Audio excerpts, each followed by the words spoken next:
Phone पर आए OTP, लेकिन ताक लगाए स्कैमर की नजर इस पर पहले ही पड़ गई और बैंक अकाउंट हो गया साफ। ऐसे कई स्कैम्स के बारे में आपने भी सुना होगा। यह हिदायत भी खूब सुनी होगी कि गलती से भी अपना ओटीपी किसी के साथ शेयर ना करें। इससे साफ पता चलता है कि पैसों का डिजिटल लेन देन किस तरह ओटीपी वाले एसएमएस पर डिपेंडेंट है, और इसलिए हैकर्स और स्कैमर्स भी इस तरीके में सेंध लगाने की फिराक में रहते हैं। यही वजह है कि अब आरबीआई ओटीपी एसएमएस को छोड़कर डिजिटल ट्रांजैक्शन को और सिक्योर बनाने के दूसरे रास्ते खोज रहा है। इसके लिए आरबीआई प्रिंसिपल बेस्ड फ्रेमवर्क भी लागू कर सकता है। इस फ्रेमवर्क का आधार आरबीआई की वो गाइडलाइंस हैं जिसके मुताबिक हर रेगुलेटेड एंटिटी को इलेक्ट्रॉनिक मोड से हुए ट्रांजैक्शन और फंड ट्रांसफर के लिए सिर्फ 2 फैक्टर ऑथेंटिकेशन नहीं बल्कि मल्टी फैक्टर ऑथेंटिकेशन अपनाना चाहिए। और ऑथेंटिकेशन के इन तरीकों में से कम एक ऐसा होना चाहिए जिसे आसानी से कॉपी ना किया जा सके या उसे बाईपास ना किया जा सके, यानी डिजिटल पेमेंट करने वाले की आइडेंटिटी को अलग अलग और सिक्योर तरीकों से वेरीफाई किया जा सके।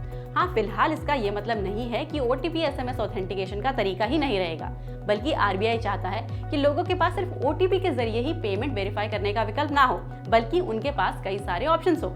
हालांकि अभी आरबीआई ने स्पेसिफाई नहीं किया है कि और कौन कौन से तरीकों का इस्तेमाल किया जा सकता है। फिलहाल जो ऑप्शंस अवेलेबल हैं उनमें इन ऐप नोटिफिकेशन, ओटीपी के लिए email, security question, WhatsApp notification या ऑथेंटिकेटर ऐप शामिल हैं। अब चलिए, ओटीपी एसएमएस के लिए विकल्प तो हैं, लेकिन क्या इन्हें इम्प्लीमेंट कर पाना इतना ही आसान होगा? ये रास्ता थोड़ा मुश्किल हो सकता है, क्योंकि एसएमएस के जरिए ओटीपी की आदत और कन्वीनियंस की वजह से इसका अडॉप्शन आसान है। इसके लिए ना तो अलग से बैंक की ऐप डाउनलोड करनी होती है और ना ही किसी पासवर्ड या पिन को याद रखने की जरूरत होती है। इसके अलावा एसएमएस को एक सेफ तरीका इसलिए भी माना जाता है क्योंकि ये देश के डेटा नियमों के मुताबिक गवर्न होते हैं और सर्विस के लिए जिम्मेदार टेलीकॉम कंपनियों के लिए केवाईसी नियमों का सख्ती से पालन करना भी जरूरी है। एक चैलेंज ये भी है कि एसएमएस के जरिए ऑथेंटिकेशन सबके लिए आसान है। वहीं अगर ऑथेंटिकेटर ऐप्स या ईमेल का इस्तेमाल होगा तो जरूरी नहीं है कि हर कोई इसमें कंफर्टेबल हो या इसके बारे में जानता भी हो। इसलिए बैंकों को हर कस्टमर और डेमोग्राफिक के हिसाब से कई ऑथेंटिकेशन के तरीके अपनाने होंगे और ग्राहकों को विकल्प देना होगा।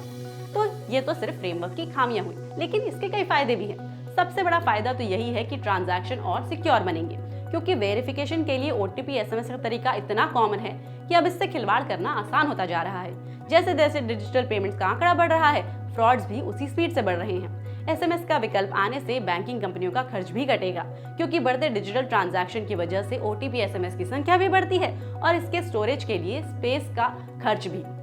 आप अपने डिजिटल ट्रांजैक्शन के लिए कौन सा तरीका अपनाना पसंद करेंगे? हमें कमेंट करके बताएं। आपके काम की ऐसी और वीडियोस के लिए एनडीटीवी प्रॉफिट हिंदी को सब्सक्राइब करना ना भूलें।